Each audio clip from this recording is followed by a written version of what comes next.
Hey everyone, welcome to Live with DJ Rossstar. Today is Wednesday, February 11th, 2026. And today on the show, we're going to talk to JER. If you have questions, you can post them in the chat below. Now before we get to the interview, I want to let you guys know that this show is on every week, twice a week. So if you like what you hear today, please give me a follow. You can go back on my page, see interviews I've done with bands like Less Than Jake. We've got Ballyhoo on there. We've got Hit the Lights, we've got Rematch, and lots more.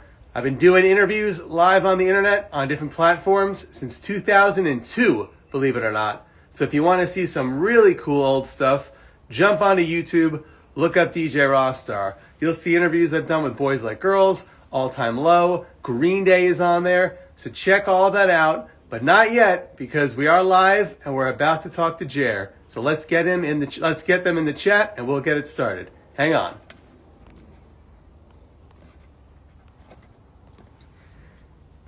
And while we wait for JER to arrive, I want to let you know that this show is on every week and I take submissions. So if you play in a band or you just really love a band and you would like to see them interviewed on this show, feel free to send me a DM. I read every message I get. I take all the requests very seriously. And if I think it's a good fit for the show, I'll have you on. JER has arrived. As soon as we get the request to go live, we will start the interview. I'm excited about this one. It's going to be great. So let's get it going.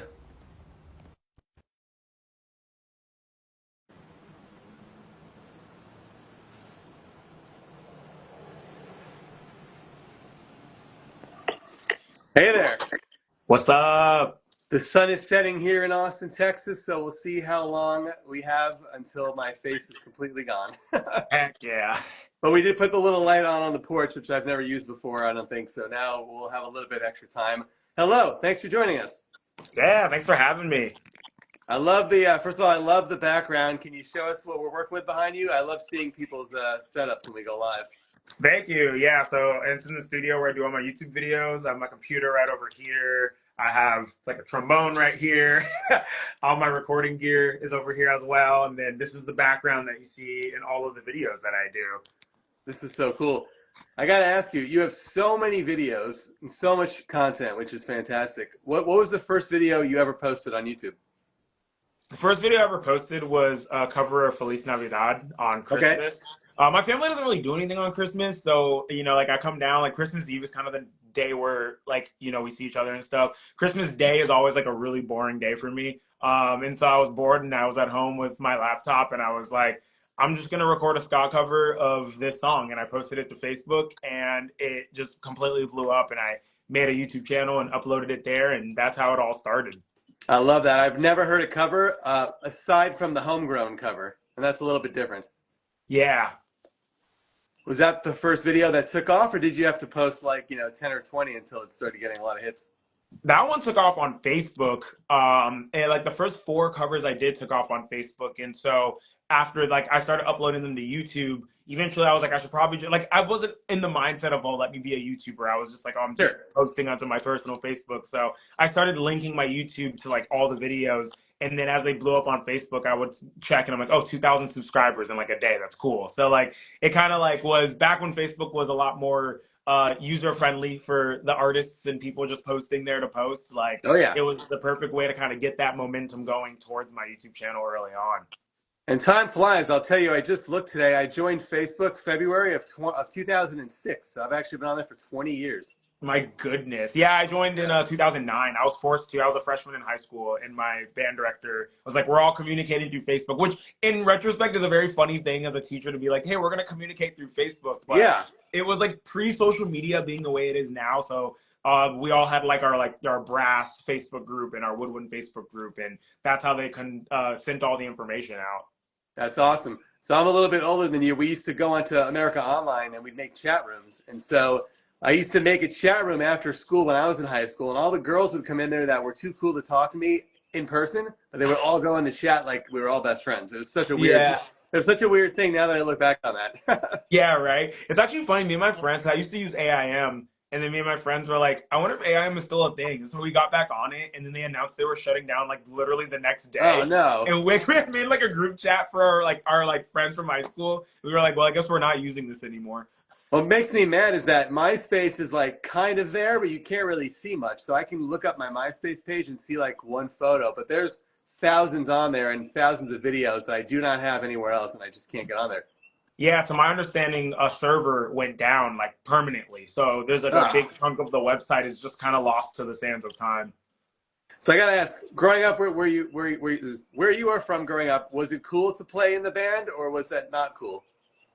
So I'm from South Florida, and the school I went to was a new school. So my freshman year was the second year the school was open. That was also the first year there was a senior class. So there wasn't like a preconceived legacy of any group of people. Oh, that's great. So yeah, there was no like, oh, the band kids suck and like the football is great. Like everyone Yeah. kind of had a blank slate in that way. We also had a lot of people who did a lot. There was a couple band kids who were on the football team. Baseball was kind of the bigger sport, and I think part of that is like being from South Florida, there's like a big like Latino culture, and baseball is really huge, especially in Latino cultures from the Caribbean. So baseball was like a big thing, and the baseball team was like regard. But then a lot of those kids were also in band, so there was a lot more the cross association from different groups. Like a lot of cheerleaders were in color guard I, as wa- I well. wonder.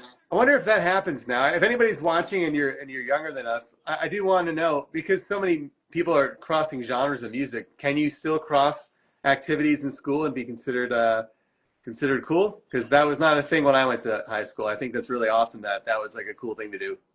Yeah, and I think it could depend on the school because some schools I feel like are still very in their ways, and also depend on where you're at. South Florida, I feel, is a very different culture than the rest of the country, so Yeah. that could also be like everyone grew up listening to music with horns like salsa, merengue, and stuff like that. So it's like they grew up hearing horns, so it was a lot more like cool amongst like the cultures down there to play a horn instrument than I would imagine like somewhere in the Midwest. Well, I'm from Long Island, and it's very different up there. Oh yeah. I went to high school in the late '90s, and that was when I started listening to bands like MXPX and Less Than Jake and Goldfinger and Suicide Machines, and I was known as the nice kid with the weird CD collection.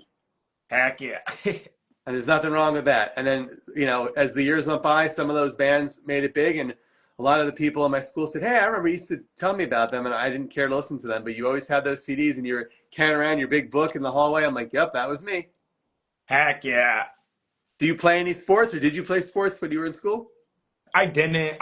Mainly just did band. I was in TV production as well, like my back half of school. So I actually learned how to like video edit and film and all of the good techniques of video work through high school as well, which later What a aided. crazy school. This is great. Yeah. Yeah, I mean, I think part of it was like the school was new and it was also built right before the recession. So like the economy was at an all-time high and they like kind of invested in a lot before like the economy crashed. By the time I graduated, they cut most of the programs that the school opened with. Ah, But the school was known for some of their like they had like a vet program with like actual dogs, and they had an early childhood program where what? like literal like there was a preschool attached to the school, and the kids would like take these like they're like magnet programs. So like a lot of those kids, like even to this day, I have kids who were in the culinary program and now they own restaurants and stuff. So Wow, what it's a very and it's a public school. It's not like it was like a crazy school. They're not even like an A rated school like at all. But like they just have these programs. I guess it was like right place, right time, like lightning in a bottle. I'm jealous. This sounds great. Our school was so weird. We had so many kids smoking that instead of just telling them you can't smoke on the property, they went and they built us a smoking park where the smoking students were allowed to go and hang out.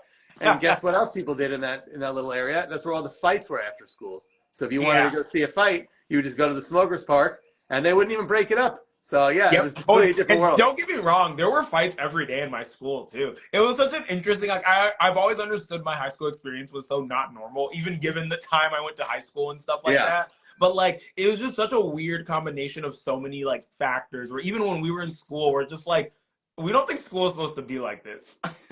Yeah, I still tell stories to my wife and my friends that I've been making out here now that I live in Texas, and they just think I'm making it up. Sounds like I could make a movie out of this, but it all really happened. And all my Yep. buddies from high school, we still talk about this all the time because it just seems so absurd. Yeah. Do you go back to your school now and play for them and teach at the school? Because you're kind of like one of their success stories, I would guess. Yeah, sometimes so my band director retired 2 years ago. And every year I would always throw the offer. I'm like, I can always come in and help out with the marching band, like, and stuff like that. And I have gone in. I think it's been like 3 years since I've been there, and he's retired. I still know some of the people who work there as well. But I live like 5 hours away, so it's like, when am I ever even down there in the first place? You Oh, know? okay. So Um, you went north. yeah, yeah. I live up in Gainesville now. Okay. So where'd you start out? What's 5 hours south? Fort Lauderdale. Okay. Yeah. I feel like the further north you go, maybe the more of a scene there is for punk and ska, or am I incorrect? Kind of. There's always been ska everywhere. When I was in high school and like a little after, Orlando and Tampa were two big ska scenes. When I was in high school, we had a ska scene, but it was a lot more like we were all like in high school or like very early college playing in bands. And Miami had their own scene, like Stop the Presses. I used to play shows with them all the time, and like now they're still going there. They moved to New York, and stuff like that. And there has always been bands in Miami, but I feel like the mixture of South Florida being such a sprawling area. Like, you can drive 120 miles in one direction and you're still in like the suburban sprawl. So it kind of Yeah. like segmented people out, and we've had a hard time keeping venues open. So I feel like South Florida's been like coming and going right now. We have like Fuakata, who's from South Florida now as well. And there's a few bands like punk bands and stuff like that down there. Overall, the music scene is really strong, and just general. There's a lot more hardcore and like emo that's going on in South Florida than anything. But Gainesville, because of Fest and the historic punk scene here, has always been a very strong scene. You know, it's like at least once a year you get like a bunch of punk bands coming into town,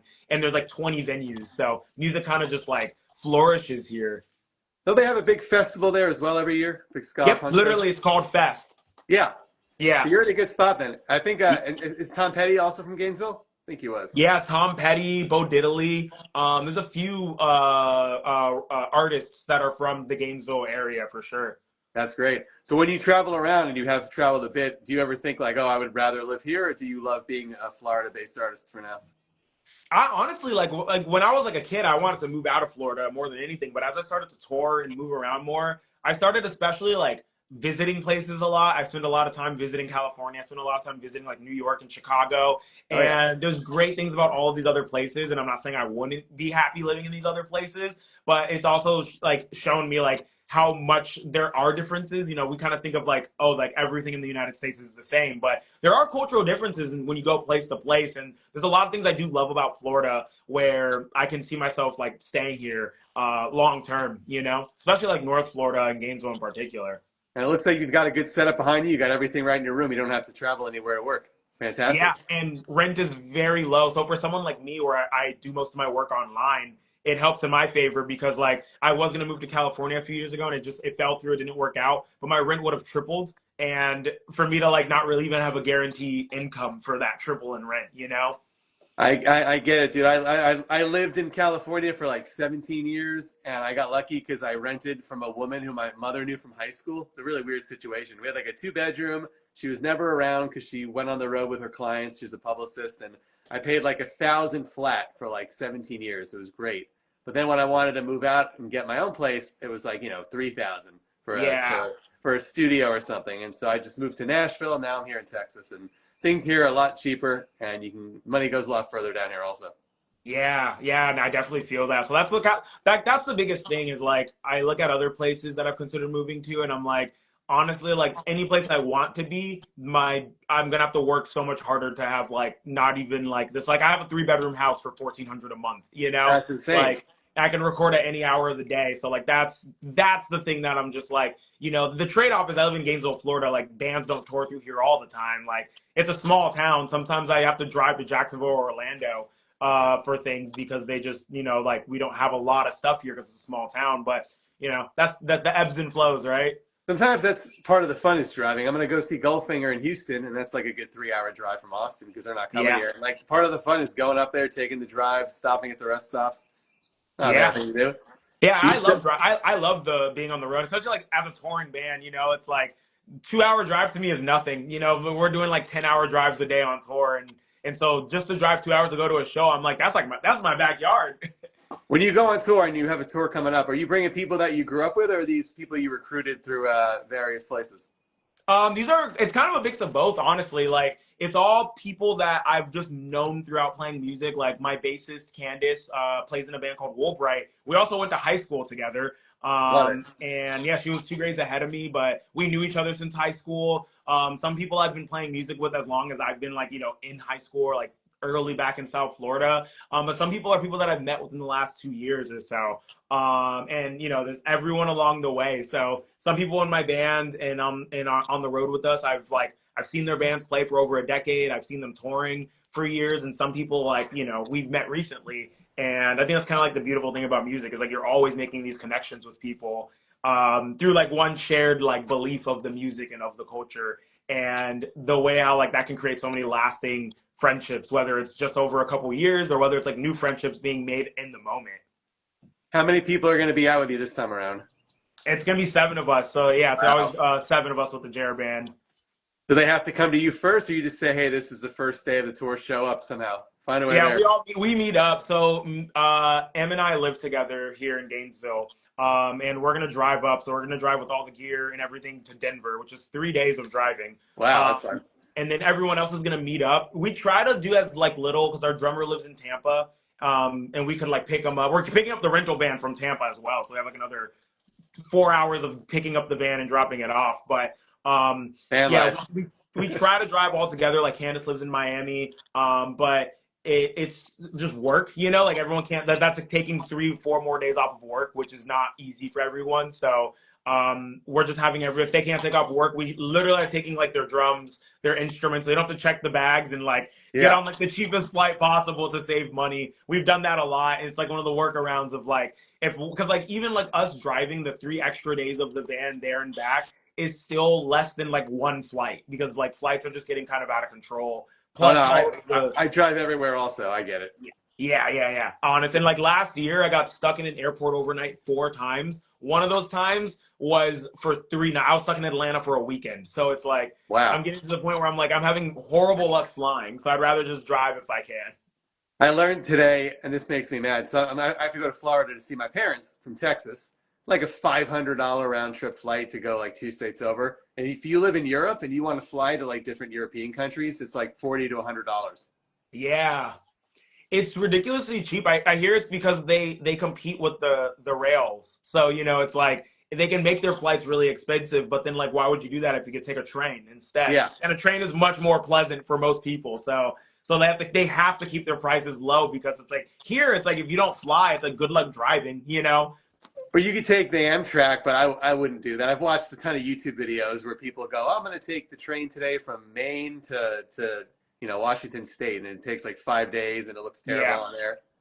Yeah, Wouldn't like at recommend that that. point driving's a little more convenient. So it's like it's not like a viable substitution for flying. So because you're known for covers, and now you have two whole records, if people are coming to see you, can they expect a mix of both, or are you sticking to just your own material now? It's just the original stuff. Yeah, whenever we're doing the JER band stuff, we keep it to the original music. If I ever do Scouts Network shows, which is like very rare, like that's gonna be like a special occasion thing. Then we dedicate like the set to covers. Yeah. But the main focus is like it already is so hard to like be able to tour and stuff like that. So like I want to play the music that we make together, and like we put a lot more like we're more of a band, the JER band. Like we practice together. We have a chemistry with these songs and the flow of the set and everything. So we want to try to keep the focus to that as much as possible. I love that. I just wanted people to hear it first in case they weren't aware and they were coming expecting like, 10 of their favorite songs that they've listened to for 20 years. Yeah. But you got a whole two records out plus more, so probably can't even play all those songs in one show. You got to figure out what to do with the originals. Oh yeah. We're trying. We're trying hard to even like. I want to play so many songs off both records, but time is limited. So, but it gives us more of an Yeah. excuse to come back. Sometimes bands do medleys. I don't know if I like that as much though, where they cut the songs in half just to play more of them. I don't know if I'm okay with Yeah. that. But you probably don't have time to extend any of them either. You got to stick to the exact time for each one. Yep. So when are you heading out exactly? What's the first day? So the first show is on March 10th. That's going to be in Denver, and it's sold out, which is awesome because Denver Oh, good rocks. start. Wow. Yeah, so we have a 3-day drive. So we leave on March 7th. We're driving to Nashville that day, which is 9 hours. And then on March 8th, we're driving from Nashville to Kansas City, which is, I think, another 9 hours. And then Kansas City to Denver is, I think they're 9 hours each day. I remember like timing it out, and I'm like, sometimes we have like drives where it's like if we're driving across Texas, as you know, it's Yeah. like 14 hours of nothing. So it's like you have one really, really long day. So the fact Yep. that there's like a major city that we can stop in on each drive makes me feel a little better that it's not like we have one day of a 15-hour drive. And you're cutting it close, so you're not even leaving a day early. You're just gonna go and hope you get there on time. Yeah, yeah, and a big part of that, like I'm gonna keep an eye on like weather and stuff like that. We have the van rental 2 days before that, so if we Ah, need to okay. leave earlier, it worked out just like a bi-weekly rental. It like worked out by adding 4 days, we saved money. So I was like, let's just give ourselves a buffer, and if we have to leave a day early or 2 days early, then we'll do that. But because we could also go through Texas. That's another thing. I was looking at it. I was like, if we drive like through Texas, it only adds like 4 hours, but like that's an alternate route in case like we do need to go that way. I was looking at your shows and your tour dates, and you might need to dress for all 4 seasons on this tour. You may need winter, spring, summer, fall clothes. Yep, I was thinking about that as well, especially for like how much land we're covering during a small and altitude that we're covering in such a small amount of time. Did you that before you started touring? Did you ever own like big jackets, or you didn't need to until now? So I used to thrift a lot before thrifting and reselling and vintage clothes became like a trend. And Yeah. so I used to hit thrift. Like, when I was in college, I had a big gap because I dropped a class. I had like 4 hours between two classes, and I was around I think 30 thrift stores around like the Fort Lauderdale, like the whole city. So I Wow. would go to thrift stores every day, and I would just find so many clothes for like $1. And I found like a vintage London fog jacket with like a attachable inside like layer. It's waterproof. It's like a snow coat for $10. And a jacket like that would go for hundreds of dollars. And like I patched it up. It became like my punk jacket. I Love still it. use it. I've worn that jacket in like sub-zero weather, and it's kept me warm. So that's like my if I'm going out in the snow, that's like my like go-to jacket. I'm definitely gonna bring on tour. I love thrift stores. I feel like they're bigger than ever because nobody has any money. You Yep. go to any town or city, and there's like no record stores, but there's always a thrift store, if not multiple ones. Yeah. Here in Austin, we must have 30 to 50 just right here in the little city alone. And then you could Oh drive yeah, an I could hour to believe it. San Antonio and go to 100 more. Yeah, especially like down in San Antonio, I could definitely believe it down there. Oh, yeah. By the way, we're live. I'm not ignoring everybody. So if you want to chat with us, just let me know anything that's on your minds and we'll ask it out loud. So what are you going to be doing until March 10th? You have a lot of time. Getting caught up on a lot of Scottsdale Network stuff. My goal is to keep uploading even while I'm on the road. Ah, I'm working on some. I'm a freelancer as well, so I have a few projects that I'm working on.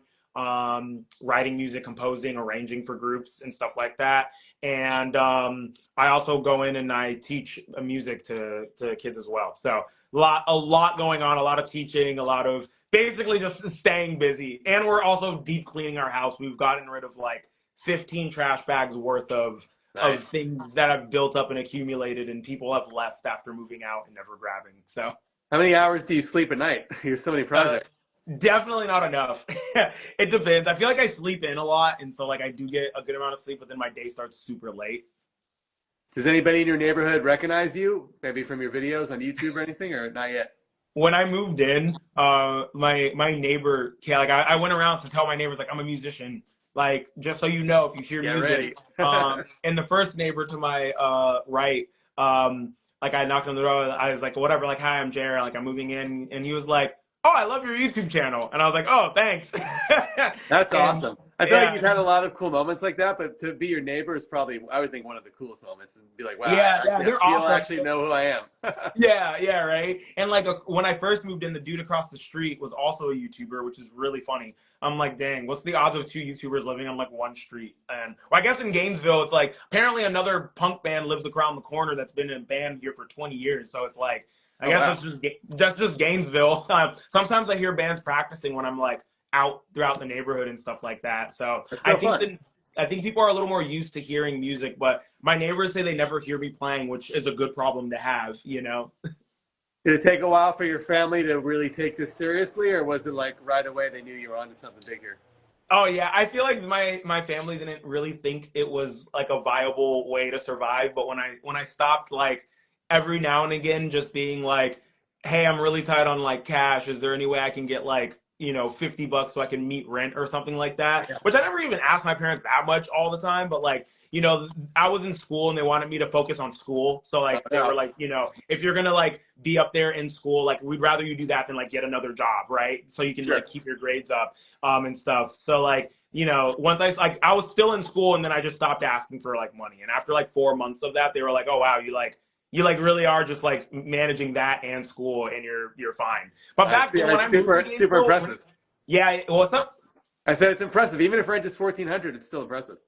Yeah, well, when I moved here, what I was about to say is like rent used to be about half of that. So like this house would probably be like 900 when I moved here, and Wow. then back then I had roommates. I was paying 300. It was like extremely cheap, like laughably cheap back then. So, and I had a job, but I only worked like 1 day a week because I had like classes like 5 days a week. So it was definitely not enough to like survive on my own being in college. So having that, my parents were just like, as long as you're in college, we'll help you. They're like, the minute you graduate, we're not giving you shit. That's what they So said. you finished it? You got a BA? I just got an AA. I was gonna get a BA actually, but then I started doing music full time, and so it kind of turned into like I had like a gap year. I was missing one credit to start like my BA at University of Florida, and so I was taking the one class, but at that point I was like Scotch Network was like exploding, and I was making like enough money to sustain myself. But Oh, had yeah. I started going to school, I would have had to take a step back because I couldn't have the time to keep up. And so I chose to like not go back to school. Like I finished that class, but I was like, I can always go back. But Yeah. right now, like I need money to pay rent, and this is paying my rent. You're like one credit away, but you can go back when you're like 90 years old if you want. Yep. I feel like I've heard stories. I think some famous people have done that before. I can't think offhand, but people have definitely gone back and done the thing. Yeah. And at least you're involved. Like you said, you're teaching kids, so you're still involved in like education. You're just not getting Yeah. Yeah. educated Yeah. by a school by a professor. Yeah. I like it. Hey, couple more minutes and I'll let you go. By the way, I just want to throw in there that I am live every week, twice a week. So if you guys are having fun, you can follow me. I've been interviewing people for over 20 years. I know it seems like a long time, but I love it. Had Green Day on the show. I've interviewed Fall Out Boy, Foo Fighters, Katy Perry, AFI, All Time Low, tons more. I'm like you, man. It was one thing I like to do, and I just keep doing it. I can't imagine just not doing it. What else would I Heck do? yeah. I wouldn't enjoy my twice a week as much without doing these. Heck yeah. I've tried before to like stop, and I'm like, yeah, I really got to get back and do it. Nothing else is as good. Yep. No, I feel Uh, that. I feel that 100%. I like that everything you do is music. I feel like I don't know if you even enjoy anything else. Like, do you like cooking, or do you like building things, or are you just music 24/7? I mainly do me. I mean, like I like to cook. I haven't really. I took a step back from it. I'm vegan. I've been vegan for 10 years. So Oh, 10 years congrats! ago, cooking was a lot more vital if you were vegan, and now there's more options. Yeah, But recently, I've been getting back into like experimenting with cooking again, mainly because it's a lot cheaper to cook at home than it is to buy food out. So I've been kind of doing that a lot more recently, which has been a lot of fun. I used to be into like riding my bike, like cycling and running. I haven't done either of those in a while. Part of it is I've just been not home. It's hard to like ride your bike when you don't have your bike on you. But you put it in the van, but there'll be no room for everybody else. yeah, right. And so I do bike around town. Like I'll bike to the store. I'll bike to like a coffee shop or whatever. If I need it, if I can go somewhere without my car, I opt to ride my bike. But I used to do like 40 miles in a day. I just go out for like 5 hours, 4 hours, however long, and like do 40 like the miles. whole trail. The trail is like 22 miles long, so I do the whole trail and come back. Wow. I used to do that like, at least once a week, and I mean that was like when like everything was shut down in 2020 and 2021. And so yeah, like that's something that I would like to get back into. My bike is literally actually like right here too, because we're cleaning out my house. It's normally not in my studio, but we had to move it out of the room it was in. So One day maybe you'll do that big trail. I think it goes from Canada to Mexico. oh my goodness, yeah. That's a super long one. I forgot what it's called, but I've seen videos of that as well. Yeah, so there's a trail that runs across like half of Florida. I think it's just called like the Trans Florida Trail or something like that, or whatever. But it's a pretty long trail. I've had some friends that have done it, and that's something that one day it'd be really cool to be able to do one of those like you just get on your bike and like 2 days later you finish somewhere else or like do like the over. I know some people have like a little like tent that attaches to their Oh bike, yeah. so they can, like stop and sleep, and they bring like food. Like that'd be one day. It'd be really cool to do something like that. Oh yeah. I like biking too. Whenever I tell people, they say, "Oh, you have a motorcycle?" No, it's like an actual bike, but I enjoy Yep. riding it around on the trails. Yep. Not ready for that level. I don't know if motorcycles in my future. I don't know if that's something you'd want to do one day. Yeah. That's like the next step from biking. Have you done that or not yet? No, I haven't. I don't think I have like a fear in like even with biking, like I like biking on trails in Gainesville since it's such a small town. I'm Yeah. not biking on major roads like ever. I'm always on like streets and neighborhoods. But as a musician, I'm always have like kind of the fear of like, man, if I get like wrecked on a bike, like that could actually affect my ability to like play music. And so that's something I'm like always thinking about. And like a motorcycle to me that's like times 1,000. I'm Oh like all yeah. it takes is one person like trying to dodge traffic and It's scary. yeah. Safer to ride the bike on the little streets or the trails Yeah. like I do. Hey, thanks so much for doing this. Do you want to tell them where they can go to find out all the tour dates and to get the records? Yeah, of course. They can go ahead and go to the link in the bio, or the Scouts Network website also has all the tour dates. Bad Time Tour as well. The link in the Bad Time Records has all the tour dates. I also have it pinned on my page. So try to keep it everywhere as possible. And the record is the same thing on the Bad Time Records store. I believe the record store is also linked, or the web store for Bad Time Records is linked in my bio as well. It should be. But you can find everything by just going to the link in the bio is always where I direct people towards. Oh yeah. Hey, would you mind playing us out? I don't think anybody's ever played us out before since you got it right next to you. Oh, playing out? All right, let's see. Why not? Oh yeah.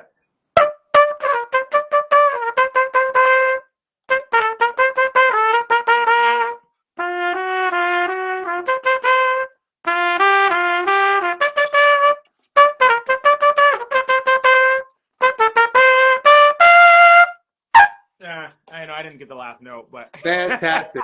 Thank you so much. Let's keep in touch.